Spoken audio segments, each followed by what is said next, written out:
আল্লাহই আমাদের জন্য যথেষ্ট এবং তিনি সর্বশ্রেষ্ঠ কর্মবিধায়ক। না খেলে ট্রফি আর্জেন্টিনাকে দিয়ে দিলেই ভালো হয়। ম্যাচ শেষে আর্জেন্টিনাকে ফিফার টিম উল্লেখ করে একই বলল মিশরের মোস্তফা জিকভ।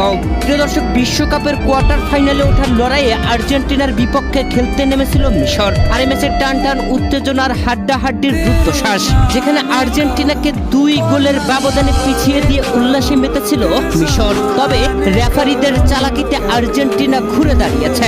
ম্যাচের 15তম মিনিটে ইয়াসের ইব্রাহিমের দুর্দান্ত গোলে 1-0 এগিয়ে গিয়েছিল মিশর। এরপরে 17 মিনিটে ফাউল করেছিল মিশরের ডি বক্সে।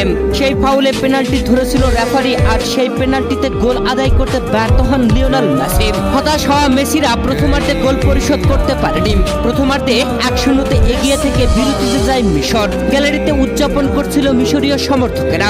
প্রিয় দর্শক, দ্বিতীয়ার্ধে মাঠে এসে ম্যাচের 58তম মিনিটে মিশরের মোস্তফা জিকভর অবিশ্বাস্য গোল করে উদযাপনে মাত্র মিশর। তবে 3-4 মিনিট পার হওয়ার পরে রেফারি ভিআর চেকে গোলটি বাতিল করলেন। ফাউলের কারণে বাতিল করেছেন গোল, এমনটাই কারণ দর্শন করেছেন রেফারি।